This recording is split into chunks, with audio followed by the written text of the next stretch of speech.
Hi, everyone. For those of you watching this from Germany, I will be in Germany next week for a Tanzwettbewerb. Da stimmt einen Tanzwettbewerb in Stuttgart.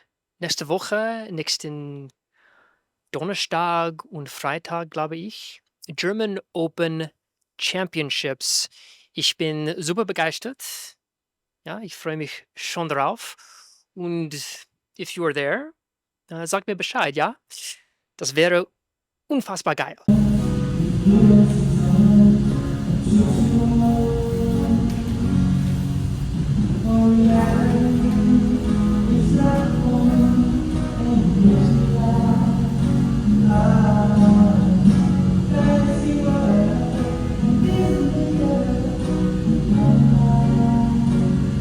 Now, switching back to English, just a few updates on what's going on my end.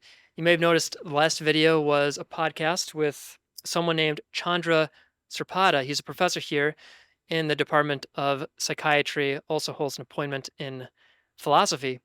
And really interesting podcast. We talked about addiction, we talked about computational modeling, the ABCD study, adolescent brain cognitive development study. So if you're interested, give that a look. It's a new studio. I'm really excited about it. It's in the Winberg room at the Shapiro Library at the University of Michigan. Really good setup, and I appreciate everybody who helped me set up that podcast. Just a few other things. Let me see here. Also, next month, I'm going to be in London for the SPM 25 Homecoming, September 18th to 19th. Really looking forward to it. Again, if you're in the area, let me know. I'm sure I'll see a lot of people there who work with SPM 25, obviously, in neuroimaging. And I'm really curious to see what the new developments are because I talked to a few of them, particularly Olivia and Peter, at the OHPM conference in Australia. And I'm really impressed by what I saw. So let's see what they have, and I'll make sure to report from that as well. Now, the topic I wanted to talk about today was a job interview I didn't think went particularly well. And if you all have experiences similar to that, please let us all know in the comments down below. This is not unique to me. I'm sure I've heard about other stories as well.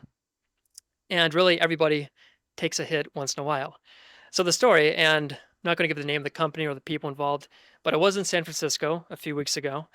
I was invited out there to basically give a job talk and also give a work trial for about 2 or 3 days. And the company itself was very impressive, and the people treated me very well. So nothing but good things to say about them. It's really about my performance that I was not thrilled about. So here was the background. They get in touch with me a little over a month ago. I give a virtual presentation on my research. And on the strength of that, they decide, okay, let's invite him out here for a few days, give him a work trial, let him see what the typical pace and responsibilities are like. And then he'll also give another presentation at the end of this 3 day work trial. So I get there, arrive at the office on a Wednesday morning. I'm given an overview of a project I'm expected to give a talk about, which means getting up to speed with some data they've collected from the scanner. This was an fMRI study, included some other things as well, but my responsibility was analyze and quality check the fMRI data, which is my wheelhouse. So they expected I'd be pretty good at that and know what I was doing. And also to evaluate what they've done so far and come up with any other original ideas that could maybe enhance and improve what they were already doing. So far, so good. Again, it's a pretty quick turnaround, 48 hours to get acquainted with everything, observe scans, talk to people, find food. There's time for all these other things as well. So there was quite a lot of pressure, and this is a private company. It's not academia, which has its own kind of pace. And I think the two can learn a lot from each other, but definitely a much quicker pace at this company. So I think everything is going pretty well. The first day or so is really just getting oriented, understanding what the data is, what the experiment is, what they've done so far, and where I can fill in some gaps and make my own contribution. The following day, Thursday, is analysis time. It's getting everything packaged together. I do a lot of this stuff in Neurodesk, and basically my whole approach is, I can give you a pretty quick and efficient pipeline that anybody can use across the company. They don't have to be fMRI experts, and it should work on any operating system. Regardless of people's expertise with it, the script should work to give a really quick check, maybe even at the scanner, basically close to real time, and give you an idea whether you're getting the effects you think you should be getting, whether the quality of the data is pretty good, and if anything needs to be recalibrated before further scanning. So in broad strokes, that's what my idea was. And I thought everything was going pretty well. So we get to Friday, and this is tuning everything up. It's making the figures, it's making the presentation, rehearsing the presentation, and then at the end of the day, giving the presentation to the president of the company and a select group of other fMRI experts. Now, what happens at that point, I'm talking about my idea, where it might help the company. It could be something new, something fresh, something I can bring to the table. And everything is going pretty well, in my opinion, until we get to the subject of multi-echo. Now, in my haste, and this was my oversight, I didn't really appreciate the fact that I was working with multi-echo or single echo data. Apparently they had both, but I could not find the multi-echo data. And at the time, I kind of forgot what multi-echo data was exactly. I had a vague idea. And in fact, this makes it sting even more. I'd presented about multi-echo acquisition and what it can do just a few months before I had gone out to San Francisco for this job talk. So basically, I'm starting to flounder at that point, and I'll give you some kind of idea. This is a dramatization of what I was saying. I said, okay, multi-echo. Multi from the Greek meaning many, and echo meaning, like, you know what echo means. So many echoes, two or more echoes. That's what multi-echo is.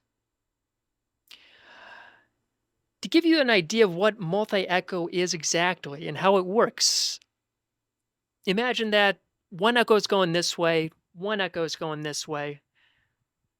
This echo says, excuse me. Is it pronounced Hawaii or Hawaii? And this echo says Hawaii. First echo says, well, thank you.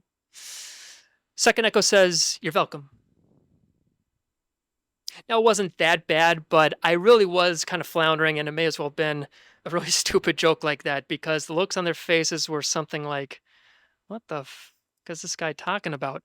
And I could tell they were not impressed with their body language. And to add insult to injury, they asked me, okay, so you weren't using multi-echo? And finally, I said, yeah, I guess I wasn't. They said, so you're using single echo. Which of the echoes were you using? And I said, well, the first one. And they said, why? And I said, well, because it gives me the best spatial distinction between tissues, which was the exact wrong answer. You have, let's say, usually 3 echoes, and you have these T2 star decay curves.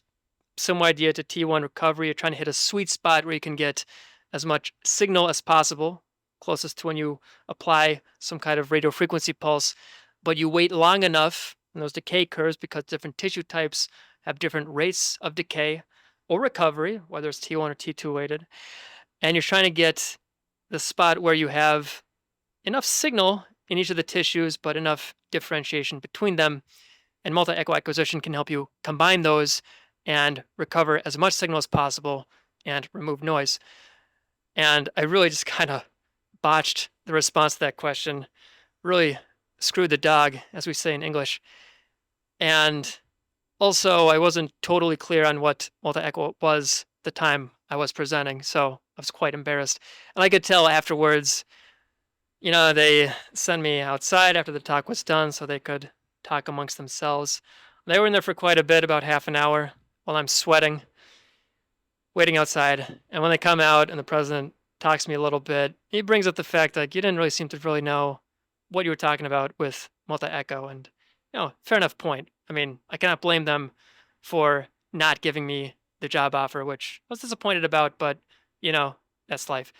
So what are the takeaways from this? Because this might happen at some point to all of you. Maybe not something as extreme as a job talk, but it can happen during any other kind of academic talk. God forbid, during your dissertation defense, but also maybe one of those weekly departmental talks where you need to discuss a paper or your research. And obviously, there are certain kinds of knowledge which you really need to be on your game about. So, in my case, I do hold an appointment in Department of Radiology. I work with fMRI a lot. Just I really haven't worked with multi echo, and it really showed up one of my weaknesses during that talk. So, I would say, and this is just my opinion, if you do find yourself in deep doo doo and it's clear you don't really know what you're talking about, probably best to admit ignorance and then move on.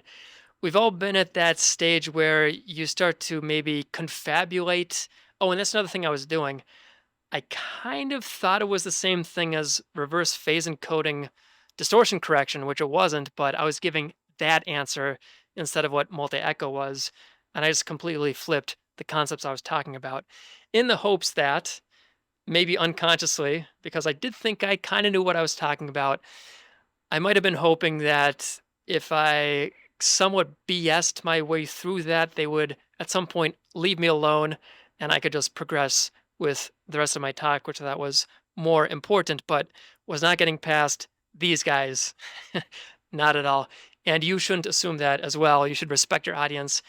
If you really don't know, probably just take the L and admit it. It's probably a lot better than being caught confusing topics and really being out to sea without a paddle. So that was my experience. Let me know in the comments down below. If you've ever been in a similar situation, I'm sure there are a lot of situations, worse than mine, better than mine, what have you. It's part of life, it's part of the job. And I hope this was, if not edifying, maybe at least comforting to some of you who may have found yourself in a similar situation.